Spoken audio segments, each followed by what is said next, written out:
Good morning to all of you. Today we are going to start our new chapter, that is chapter number 11, Transportation in Animals and Plants. So let's start with the chapter from page number 121. First of all, introduction. We know that all living organisms like plants, animals need food, oxygen and water so that they can survive. आप सभी को पता है कि जितने भी living organism हैं जो सांस लेते हैं, चाहे वो प्लांट्स हैं चाहे वो एनिमल्स हैं, सभी को फूड यानी कि खाने की जरूरत होती है, ऑक्सीजन यानी कि जीने के लिए हवा की जरूरत होती है। जैसे प्लांट्स को कार्बन डाइऑक्साइड की नीड होती है और ह्यूमंस को ऑक्सीजन की नीड होती है, and water, so that they can survive. जिस इन सभी चीजों की हेल्प से हर एक लिविंग ऑर्गेनिज्म जो है वो सर्वाइव करता है, इस धरती के ऊपर जीवित रहता है। These animal needs to be delivered to the body parts so that they can function properly. अगर ये सभी जितने भी एलिमेंट्स हैं जैसे कि फूड है, ऑक्सीजन है और वाटर है, इनका सप्लाई, इनकी डिलीवरी पूरी बॉडी में प्रॉपर तरीके से होगी, तभी बॉडी जो है वो फंक्शन कर पाएगी। यानी कि अगर प्लांट्स को कार्बन डाइऑक्साइड, फूड, फोटोसिंथेसिस की हेल्प से प्लांट जो है वो फूड को बनाते हैं, वाटर, मिनरल्स जो है वो सॉइल से लेते हैं, ये सारी चीजें अगर प्लांट अपने बॉडी पार्ट को सभी यानी कि अपने लीव्स में पहुंचा सकता है, तब तक अपने लीफ तक पहुंचाता है, तभी उनकी बॉडी, उसकी जो बॉडी है वो प्रॉपरली फंक्शन करेगी, यानी कि वो हरा भरा रहेगा। सेम विद द ह्यूमंस और एनिमल्स। एनिमल्स भी अपनी बॉडी में फूड, ऑक्सीजन और वाटर की सप्लाई अगर उनकी बॉडी में प्रॉपर तरीके से होगी, तभी उनकी बॉडी जो है वो फंक्शन कर पाएगी। नहीं तो बॉडी जो है वो डल हो जाती है और कोई भी वर्क करना बंद कर देती है। Hence all living organism needs a transport system in their body. इसलिए इन सभी चीजों को, जितने भी एलिमेंट्स हैं, इन सभी एलिमेंट्स को पूरी बॉडी तक पहुंचाने के लिए एक ट्रांसपोर्टेशन सिस्टम की जरूरत होती है हर एक लिविंग ऑर्गेनिज्म को अपनी बॉडी में। So in this chapter we will learn about human circulatory system. Human circulatory system जो है वो एक ट्रांसपोर्टेशन सिस्टम है जो ह्यूमंस में ट्रांसपोर्टेशन का काम करता है, जैसे कि फूड की सप्लाई, ऑक्सीजन की सप्लाई, वाटर की सप्लाई पूरी बॉडी के पार्ट्स तक पहुंचाता है। उसे हम, उस ट्रांसपोर्टेशन सिस्टम को कहते हैं हम human circulatory system. Human circulatory system जो है हमारा वो 3 पार्ट्स में डिवाइड किया गया है, हार्ट, वेन्स एंड आर्टरीज। इस चैप्टर में हमने इस पूरे ह्यूमन सर्कुलेटरी सिस्टम को बहुत ही डिटेल में पढ़ना है। So let's start with the human circulatory system. First of all circulatory system. अभी सर्कुलेटरी सिस्टम क्या होता है? The circulatory system is responsible for the delivery of nutrients and for the removal of waste product from their body cells. All other system depends on its efficient functions. जो human circulatory system है वो responsible होता है सभी तरह के nutrients को body तक पहुंचाने में और जितना भी वेस्ट प्रोडक्ट है उसको अपनी बॉडी से बाहर निकाल देने में। सभी सिस्टम जो है वो सारे जितने भी हमारी बॉडी में सिस्टम है, हमारी बॉडी में बहुत सारे सिस्टम है, जैसे नर्वस सिस्टम हो गया, सर्कुलेटरी सिस्टम हो गया, एक्सक्रीटरी सिस्टम हो गया। These all are the systems which is present in our body. ये सारे सिस्टम हमारी बॉडी में प्रेजेंट होते हैं। ये सिस्टम तभी वर्क करेंगे जब सर्कुलेटरी सिस्टम जो है वो प्रॉपर तरीके से वर्क करेगा, फंक्शन करेगा। सर्कुलेटरी सिस्टम हमारी बॉडी में सभी तरह के न्यूट्रिएंट्स जैसे फूड, वाटर और ऑक्सीजन को डिलीवर करता है पूरे बॉडी पार्ट्स में। ये सभी बॉडी पार्ट्स में सारी चीजों को डिलीवर करेगा, तभी हमारी बॉडी को एनर्जी मिलेगी और जितना भी वेस्ट प्रोडक्ट है वो हमारी बॉडी से बाहर निकाल देगा।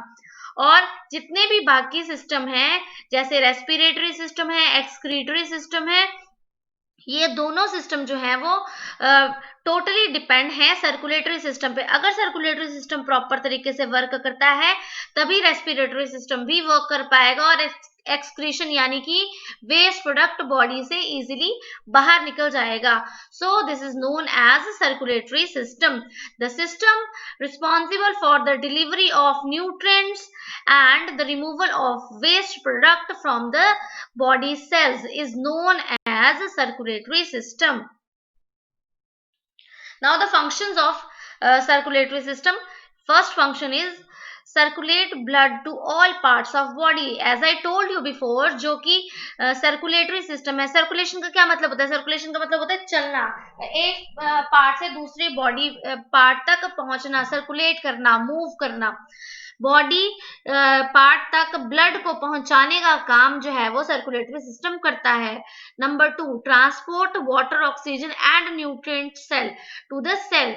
जो ट्रांसपोर्ट करता है वो सर्कुलेटरी सिस्टम पानी को, ऑक्सीजन को और न्यूट्रिएंट्स, जो भी हम खाना खाते हैं उसमें जितने भी न्यूट्रिएंट्स प्रोडक्ट होते हैं उन सभी न्यूट्रिएंट्स प्रोडक्ट को सारी बॉडी पार्ट्स तक पहुंचाने का काम सर्कुलेटरी सिस्टम करता है।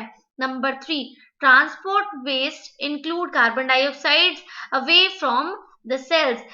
सर्कुलेटरी सिस्टम जो है वो जो भी वेस्ट प्रोडक्ट होता है उसको बॉडी से बाहर निकालना, जैसे कि कार्बन डाइऑक्साइड, ये भी अपनी बॉडी से बाहर निकालने का काम जो है वो कौन करता है? सर्कुलेटरी सिस्टम करता है। Helps to maintain correct body temperature. Circulatory system ही हमारी बॉडी में टेम्परेचर को मेंटेन करने का काम करता है। अगर हमारी बॉडी में ब्लड का सर्कुलेशन बहुत तेज हो जाता है तो हमें बीपी यानी कि ब्लड प्रेशर की प्रॉब्लम हो जाती है। वो कैसे होता है? क्योंकि जैसे मैंने आपको पहले बताया कि ब्लड की सर्कुलेशन में बहुत इंपॉर्टेंट रोल प्ले करता है सर्कुलेटरी सिस्टम। तो सर्कुलेटरी सिस्टम अगर करेक्ट तरीके से, प्रॉपर तरीके से मूव करेगा या वर्क करेगा तभी हमारी बॉडी का टेम्परेचर जो है वो मेंटेन रहेगा। और it helps fight with disease. जो सर्कुलेटरी सिस्टम है ऑल्सो हमारी बॉडी में जितने भी हमें डिजीज होती हैं उनसे लड़ने में हेल्प करता है, क्योंकि सर्कुलेटरी सिस्टम जो है वो हमारी बॉडी में एंटीबॉडीज को जनरेट करता है। एंटीबॉडीज हमारी बॉडी के हर एक पार्ट में जा करके प्रॉपरली तरीके से वर्क करती हैं ताकि हमारा जो सिस्टम है, हमारा जो ह्यूमन सर्कुलेटरी सिस्टम है, ह्यूमन बॉडी है, वो प्रॉपर तरीके से वर्क कर सके। Now the parts of circulatory system. The circulatory system has three main parts, three main elements है circulatory system के। इन तीन ही एलिमेंट्स के ऊपर सर्कुलेटरी सिस्टम वर्क करता है। Number 1 heart, number 2 the blood vessels, number 3 the blood. These three are the main parts of circulatory system. So first of all, we will learn about the blood. Blood is the only tissue in the body which is a liquid. हमारी body में सिर्फ एक ही tissue है जो liquid form में मिलता है, that is a blood. वो ब्लड भी एक टिश्यू की तरह वर्क करता है और यही एक टिश्यू जो है वो लिक्विड फॉर्म में हमारी बॉडी में प्रेजेंट होता है। Blood cells makes 45% of blood volume while plasma makes the other 55%। जो ब्लड है वो हमारी बॉडी में टोटल 45% जो है वो ब्लड वॉल्यूम है और प्लाज्मा जो है वो हमारी बॉडी में 55% तक प्रेजेंट होता है। अब ब्लड भी जो है वो मेन 3 टाइप्स में डिवाइड किया गया है। There are 3 types of blood cells. 3 तरह के ब्लड सेल्स होते हैं, जैसे कि red blood cells, white blood cells and platelets. These 3 types of blood cells which is present in our circulatory system or in our blood. So first of all we will learn about the red blood cells. अब red blood cells क्या होते हैं? Red blood cells makes up 99% of blood cells. जो red blood cells होते हैं वो 99% of blood cells से मिलकर के बने होते हैं, that carries oxygen and carbon dioxide too and form the cell and muscles are produced in our bone marrow, have a lifespan about 4 months. जो blood cells हैं वो हमारी बॉडी में ऑक्सीजन और कार्बन डाइऑक्साइड को कैरी करते हैं। Carry का मतलब होता है कि हमारी बॉडी में ऑक्सीजन और कार्बन डाइऑक्साइड को, ऑक्सीजन को सारे बॉडी पार्ट तक पहुंचाने का काम कौन करता है? ये रेड ब्लड सेल्स। और ये कार्बन डाइऑक्साइड को हमारी बॉडी से बाहर निकालने का काम भी रेड ब्लड सेल्स ही करते हैं। रेड ब्लड सेल्स की ही हेल्प से हमारी बॉडी में जितने भी मसल्स हैं वो बनते हैं, और हमारी बॉडी का बोन मैरो भी जो है वो हमारे रेड ब्लड सेल की हेल्प से ही जनरेट होता है और प्रोड्यूस होता है। हर एक रेड ब्लड सेल का, एक छोटे से छोटे रेड ब्लड सेल का जो लाइफ स्पैन पीरियड होता है वो सिर्फ 4 मंथ का होता है। हर 4 महीने बाद हमारी बॉडी में नए रेड ब्लड सेल्स की फॉर्मेशन होती है। Here is a picture of red blood cell. Red blood cells होते हैं इस तरह के राउंडेड ओवल शेप के होते हैं। इनके अंदर छोटा सा जो है, इनके अंदर जो अंदर वाला पार्ट होता है वो साइटोप्लाज्म, जो कि हीमोग्लोबिन को कंटेन करके रखता है, और इनके अंदर ही हीमोग्लोबिन होता है। जब हम अपनी बॉडी में, हम किसी डॉक्टर के पास जाते हैं और हम अपनी बॉडी का चेक कराते हैं, अपनी बॉडी में हीमोग्लोबिन चेक कराते हैं, दैट मीन्स हम अपनी बॉडी के रेड ब्लड सेल्स चेक कराते हैं कि हमारी बॉडी में amount of red blood sales कितना प्रेजेंट है। क्योंकि गर्ल्स में जो अमाउंट है रेड ब्लड सेल का वो 14 to 15% होना चाहिए, और जो बॉयज हैं उनमें भी 12 to 14% जो है रेड ब्लड सेल्स और हीमोग्लोबिन जो है वो प्रेजेंट होना चाहिए। Now come to the second one, that is white blood cells. White blood cells exist in our body in the ratio of 1 to every 700 red blood sales.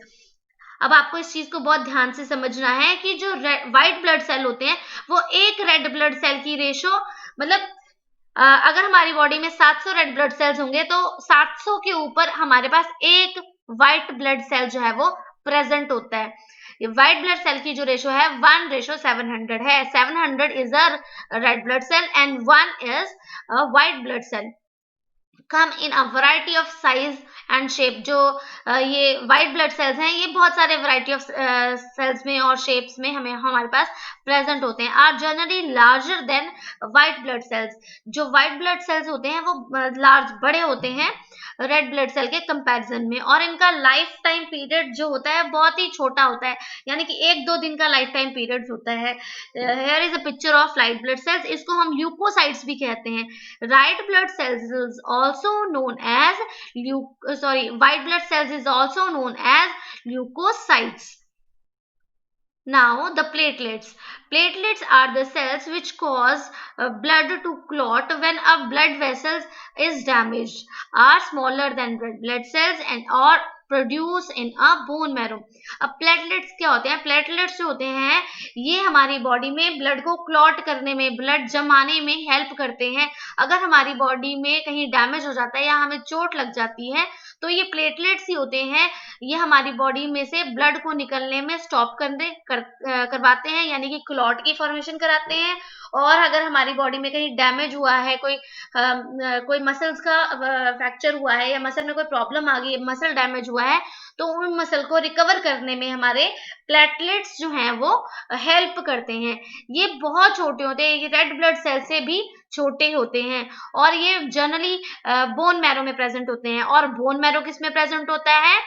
Red blood sales में present होता है। Now come to the plasma. It is a clear yellowish fluid, which is the fluid blood cells are suspended. Regular exercise cause the amount of blood in our body to increase. जो plasma होता है वो हमारी body में yellow colour का fluid होता है जो ब्लड सेल को सस्पेंड करता है।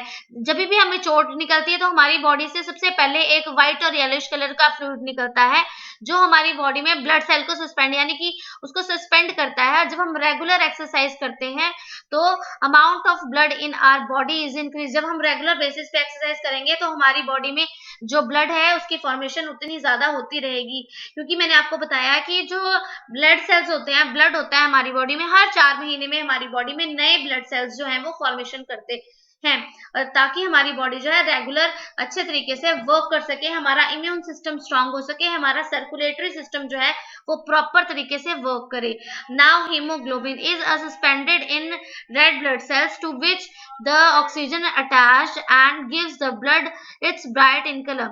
जो हीमोग्लोबिन है ये एक तरह का सब्सटेंस है जो रेड ब्लड सेल में प्रेजेंट होता है और ऑक्सीजन इसके साथ अटैच्ड होती है। It gives the bright colour to red, ये रेड ब्लड सेल को और खून के रंग को ब्राइट रेड करने में हेल्प करता है, वो उसे कहते हैं हम हीमोग्लोबिन। ये हमारी बॉडी में सारी बॉडी में ऑक्सीजन जो है उसको पहुंचाने का काम करता है।